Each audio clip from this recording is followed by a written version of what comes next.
Welcome back to Above Africa Stories from the Wild. As always, I'm Francois Fourie, professional field guide and wildlife photographer. And in this episode, which is episode 2 of season 2, I've got an exciting one. It's one that I alluded to in the previous episode, a kind of introduction episode into season 2. And today is going to be a good one. So stay tuned and I've got some amazing things to chat about. Okay, so the destination in question today is a place that has really kind of stolen my heart in terms of a wilderness area, wildlife that you get to see, an experience that you get to have with your guests, and it is really an incredible safari destination. It is in an area that we like to call the Kalahari, which is a slightly more arid area to what the norm would be in safaris. Like if you think about safari in South Africa, you think about the Lowveld, the Greater Kruger National Park, those areas, which is more of a bushveld, woodland area with riverine river systems. Or you go into southern Africa, like Botswana, into the Delta, or Zimbabwe into Mana Pools and Victoria Falls on the Zambezi River there, and obviously East Africa. But this is completely different. This is an arid region. However, it is not like a desert region that you would think of when you think about Namibia. So this portion of the Kalahari is in the southeastern corner of the Kalahari, and it's what we call the Green Kalahari. Some people allude to it as the Bushveld Kalahari. And it's because there's slightly more rainfall. So in the summer months, it turns into a beautiful area. And the reserve that I went to visit is a place called Khamab Kalahari Reserve. And you're probably going to get tired of me saying this, but it is really incredible. Now, before we go into the experience that we had, so we were fortunate enough to go and spend 3 days there. It was a bit of a recce to go and have a look at the reserve, see how it works, see how the game viewing is, obviously experience the camp that we stayed at, which I'll talk about now, Kanako Expeditions Camp. But the reserve itself, Khamab Kalahari Reserve, is fairly young in terms of commercialization. So it's been around for about 20 years, but they've spent the last 20 years rehabilitating it. There's a lot of conservation work that has happened on this reserve, and you can see it when you're there. You can see how they've kind of brought that place as close as possible back to its natural state after a lot of farming that's happened there over the earlier years. And the team there has done an incredible job, not just looking at the vegetation and the soil and things like that, but the wildlife. And they've brought species back there that is very unique to see. Now, Khamab Kalahari Reserve as a reserve itself, is just talking about size firstly, is 90,000 hectares. That is massive, guys. That is like, it's twice the size of the Sabi Sand, give or take. 90,000 hectares, if I take it into acres, is over 200,000 acres. It's about 220,000 acres. It's huge, it's massive. And the beauty of this reserve is because it is so remote, you really feel that you are in a wild space. And that for me was one of the biggest draw cards to come up, is that true wilderness experience that you can have. When you are there, you are really in the middle of nowhere. You're like 50 kilometers as the crow flies from the Molopo River and the Botswana border. It is very remote, and it's a blessing and a curse, which I'll get to now. But there's really not a lot of places in Africa where you can go where it's that remote. A lot of the reserves are very commercialized, and they've got their place, and we use those reserves as well. It's not like they are not wild spaces. You know, those areas are preserved incredibly well, but a lot of those reserves have got communities right on the outside, just as a simple example. And there's reasons behind it, and it's good. It's not a bad thing. But to have places where you are really so far removed from everything, and you sit around a fire at night and you look up at the night sky, and you know that there's nothing around you for miles. And if I say miles, I mean like miles. Um, so to get to Khamab, I guess because of the remoteness, can be a little bit of a challenge, and that's the biggest kind of logistical. I won't call it an issue because it's going to get better, and it's not like you can't get there, but it does become a bit tricky to get there. And I think that is the one thing that you kind of have to work around, and there's one thing that you kind of have to sacrifice a little bit. But the end destination in Kamab is absolutely worth it. Um, I drove to Kamab from Pretoria. It's a long drive. It's 675 kilometers to Kamab. It's about a 9 hour drive. Now you can do that, and a lot of the guests do that. That has visited this new expedition camp, but it is a long drive, and you know you have to leave at 5 o'clock in the morning to get there at like 2, 3 o'clock in the afternoon. You settle in and get ready for drive. So it does take up a lot of your time, and it is a 9 hour drive. The road is not too bad. The last kind of hour is a dirt road. I've had worse, if I can put it like that. But there are two other alternative options to get there.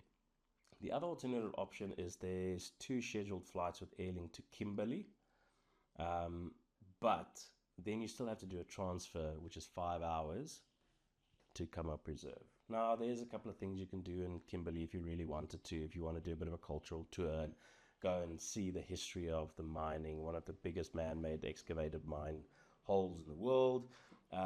So you could do that if you really want to, but it's still then a 5 hour road transfer to Khamab. So you're still probably going to get there at the same time, maybe a little bit later, depending on when those scheduled flights are. The third and probably most logical way of getting there, and this is definitely something that we would look at, but it's also the more expensive way to get there, is a chartered flight. There's no scheduled flights there because it's the only place out there. They are looking to potentially get their own aircraft in the next couple of years, which will make it a lot easier. But for now, it is a chartered flight. Now, we generally travel with small groups, especially if we're doing photographic workshops or photographic safaris. If you are a group of like 6 people, then you have to like look at a caravan, a Cessna caravan. But if you are slightly smaller, you can look at something like a 206. It's obviously a smaller plane. It's a bit of a hop in a smaller plane to get there. However, it will cut your time in half, if not more, if you do a chartered flight.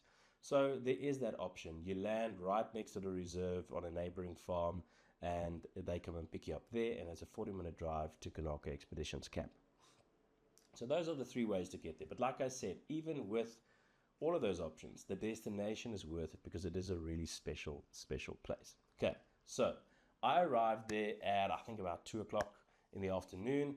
I was greeted by our guide, Dean, who is an incredible guide. We had an amazing 3 days. He showed me the reserve as far as possible because it's so big, it's impossible to see it in 3 days. It's probably impossible to see it in 6 days. But and Dean is a very well-seasoned guide, has been in the industry for 20-odd years, very calm, collected, great guy. And he took me through to the camp. So you meet at a reception, kind of at the reception buildings, the offices, where you sign your indemnity forms, you get on the safari vehicle, and they drive you 5 minutes, bang, and you're at Kanako Expeditions Camp. So very easy from there. I was then greeted by Rudy and Michelle, who's the camp managers. Rudy is also a guide, also with years and years of experience, and has worked across many different lodge groups. And they really enhanced the experience incredibly well. So they met us there, were greeted with a beautiful, cool towel, because it is hot this time of the year in the Kalahari. Like there's no getting past it. It is super hot in the summer months. However, it's got its place, and I'll get to it.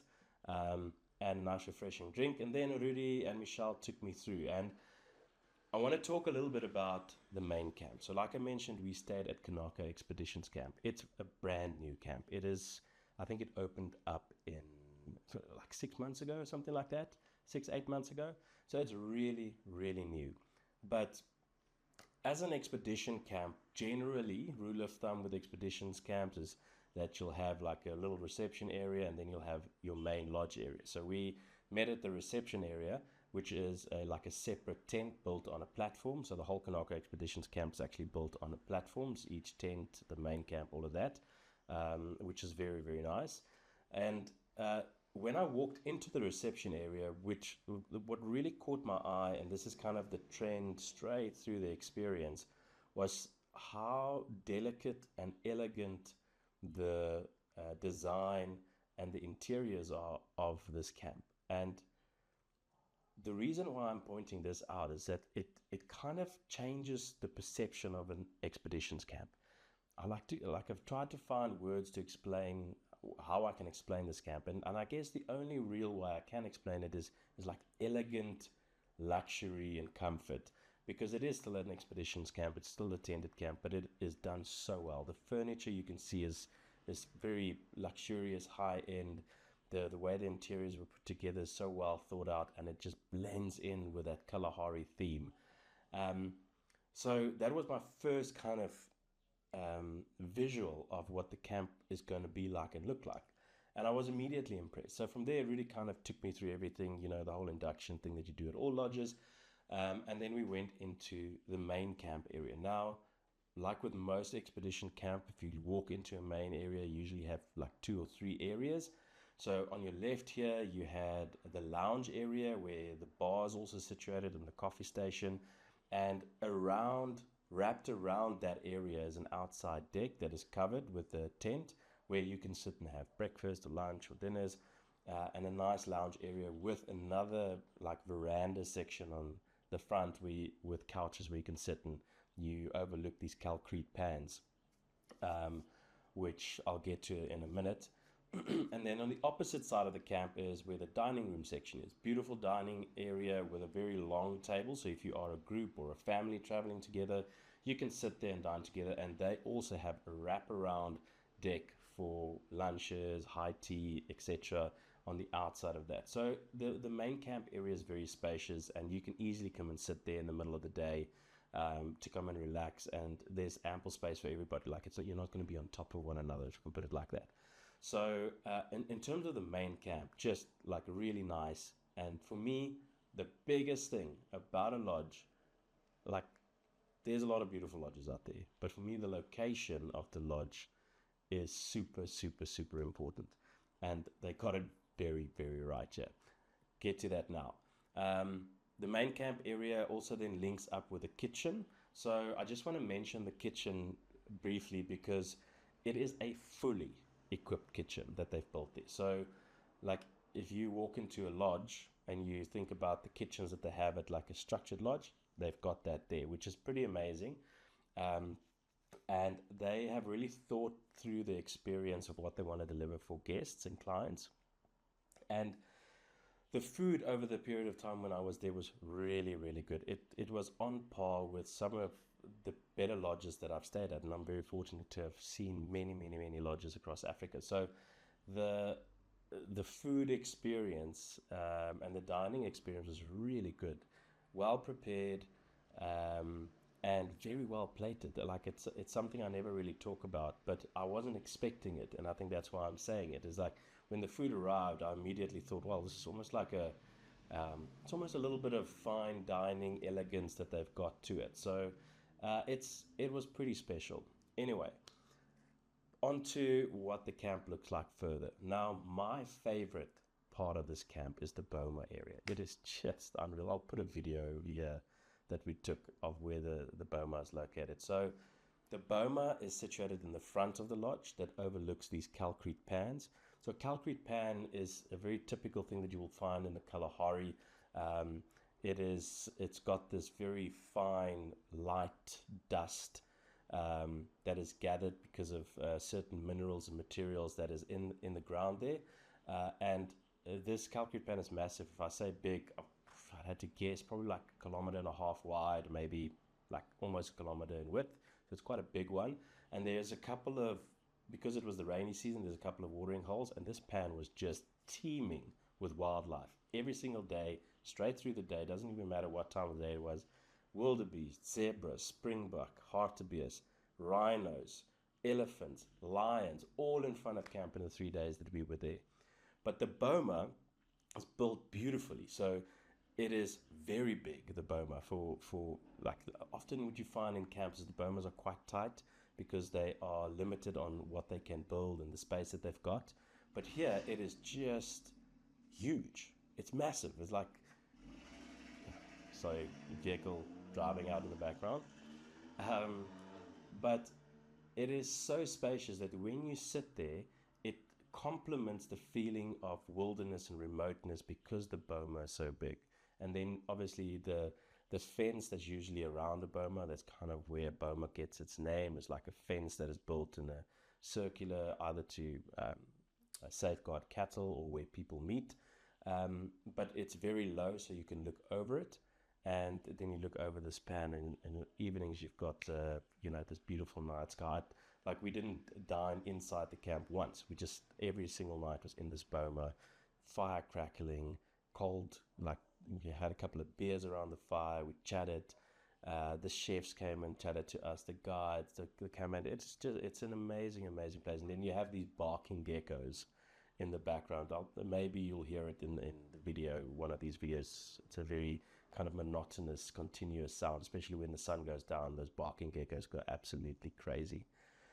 So the boma area is just so special, and like, again, combine that with the dining experience, combine that with the area that you're in, the location of the camp, it is just beautiful.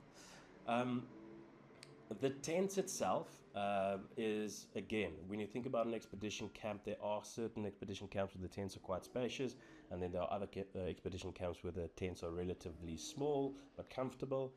These ones, again, Kanako Expeditions Camp, like, take the Expeditions Camp component with a pinch of salt, because they've really thought it through very, very well. It's luxurious, it's comfortable, it's spacious.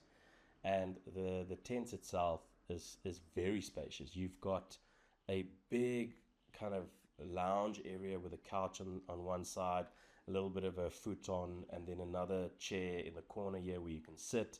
And then you go where the coffee station is, and the work desk is, and then you've got your cupboard and place where you put all your clothes, and then you've got a nice big queen size bed, and then you've got your bathroom. But the great thing about these tents is, one, there's aircon in these tents, which is just incredible, and you need it. Like, if you are in the Kalahari in summer, it gets hot. Like, it gets super, super hot. It can get up to 40 degrees Celsius at times. So that reprieve you get from the air conditioning in your room during the times that you are just relaxing in the midday is super, super important. And the rooms are also all facing those concrete pans. So I had from my room elephants, rhinos, wildebeest, general game. Heard the lions roaring in front of my camp one night. Really incredibly special. And they also have two kind of decks on the outside of your tent, the one overlooking to the concrete pan and the other one that's the entrance to your room. So there's a lot of space. I mean, the footprint of the tents is actually quite large. The bathrooms is very simplistic. You've got your toilet, you've got your basin, and you've got your shower. But what is important to note with this expedition camp, it's full running water. Okay, so it's not a bucket shower or anything like this. This is full running water. Hot water, cold water, and never really had an issue. Now, what's amazing about this camp and the way the camp was built is the tents that they've used is very unique. It's new. I think it's the first camp that was built with these type of tents in South Africa. It's been used elsewhere in Africa and in South America, but it's double layered. So in the winter months, it keeps the heat in quite nicely, but it can be opened up so that it releases some of the heat in the warmer summer months. And the great thing, again, because it's a tent, you can open up those flaps. You can open up the door flap that goes out onto the deck. You can open up the door flap that goes out to the entrance of the tent, and then all the windows. And you have that beautiful draft of wind just coming through. So the tent's really, really, really special. Okay, so obviously we went there because we are looking for a photographic destination. And for the destination to be photographically inclined, the one big thing needs to be that the game viewing needs to be pretty good. And accompanying the game viewing is a couple of things.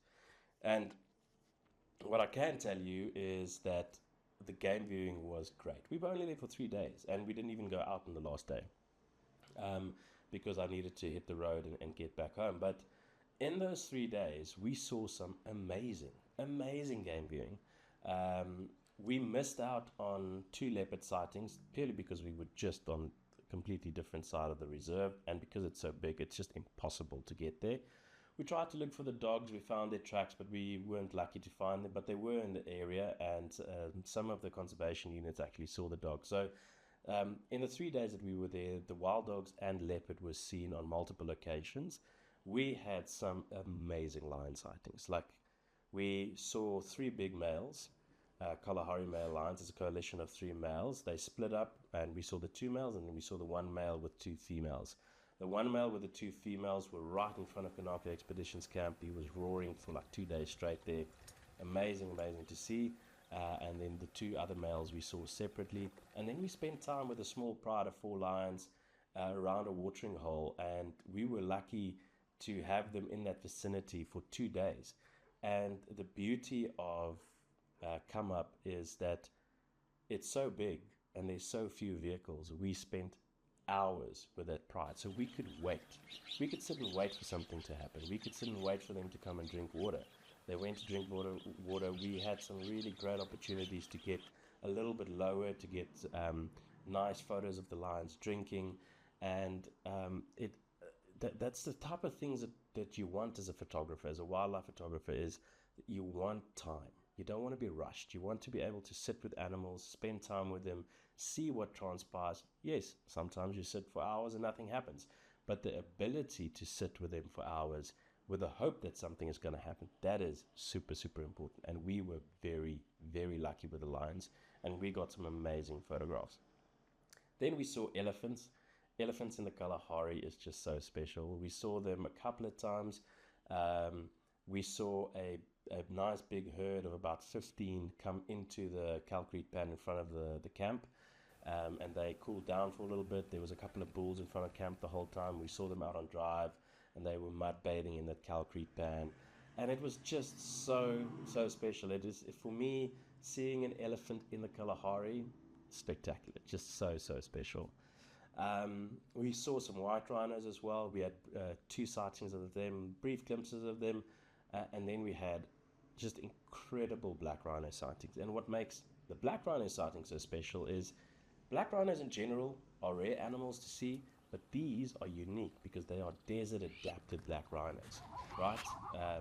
Generally in arid areas, like the Kalahari, being browsing animals, there's not necessarily as much vegetation, as much water for them to have as a resource.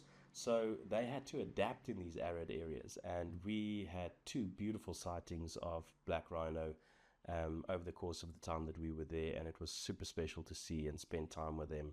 Black rhinos, as they are, can sometimes be a little bit rowdy, if I can put it like that. It's probably not the right word to use, but they gave us a good show, for lack of a better way of explaining it.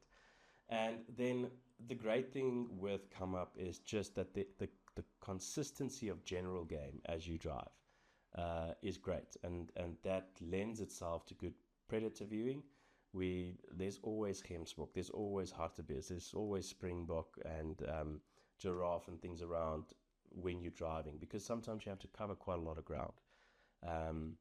And I'll get to that in a minute, because the one morning we obviously wanted to go and experience the photographic hide that they've got there.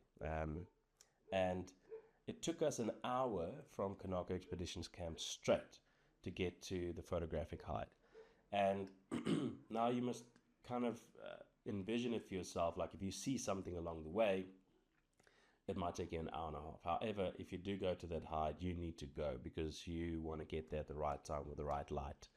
And we only spent maybe an hour and a half max at the hide. And it was very productive. Most of these hides are pretty good for birding. So we really had some amazing bird life come in, and the bird life around the hide is always great, because you test out camera settings, figure out what the light is doing, and just take a few photos for when something big does come in. We had yellow-billed storks, beautiful sighting of them with a beautiful golden light.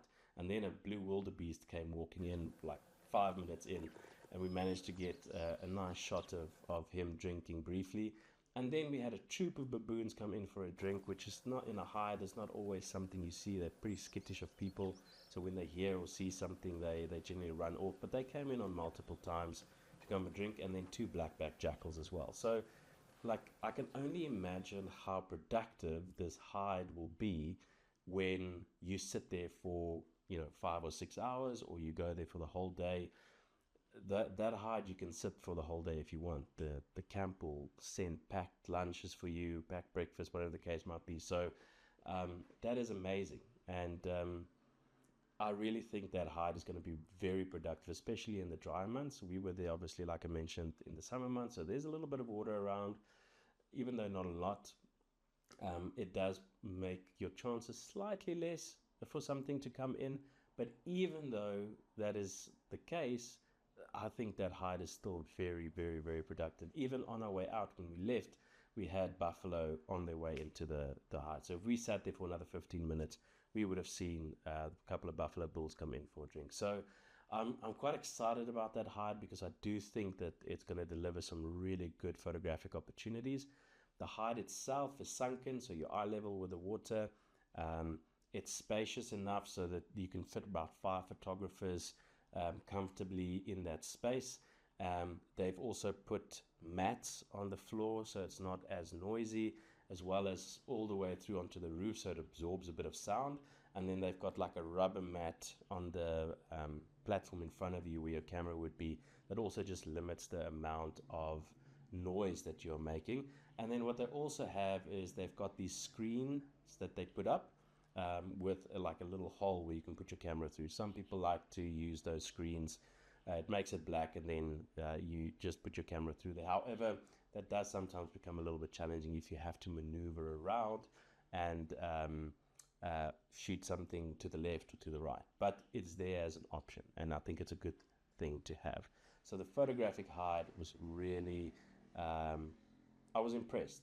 I was impressed, and I think the more we get to go there, I think the better it's going to get.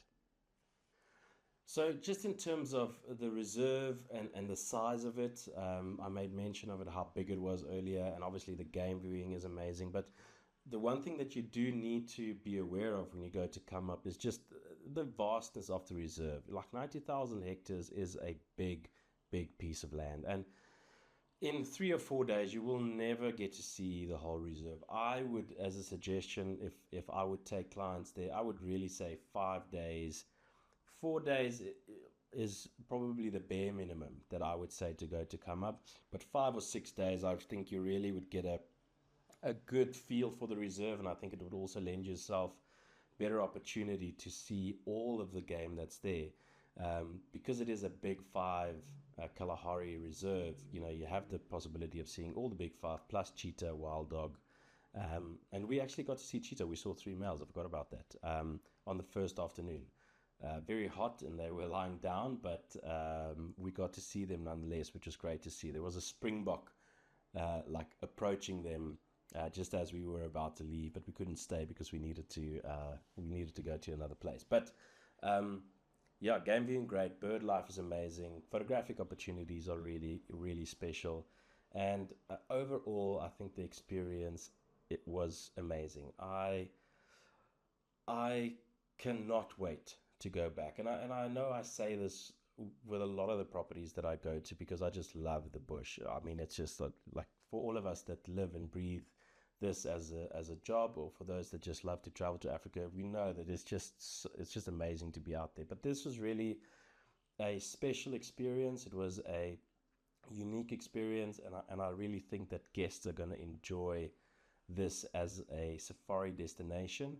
I know for sure that I am going back there, already going back there in April, and we're thinking about testing the waters for a photographic workshop trip this year.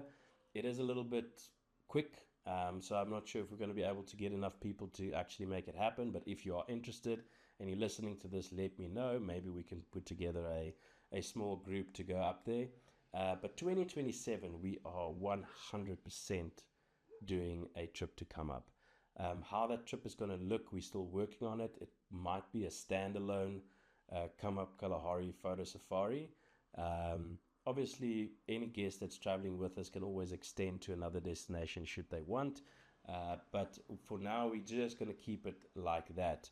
We are playing with a couple of ideas to maybe combine it with another destination, but I think for now we're going to keep it as is. And if somebody then wants to extend to another destination, we obviously can help them to do that. But I'm excited. I can't wait to go back. Guys, Khamab Kalahari Reserve. If you are finding this interesting, if you are thinking of maybe going there, let me know. Get in touch with me, and let's plan something special. It's not a reserve that is just for photographers. You can go there just on a normal safari if you want. I think the experience is so well rounded that it will be an amazing experience whether you are going on a photographic safari or whether you are just traveling to a new destination on safari.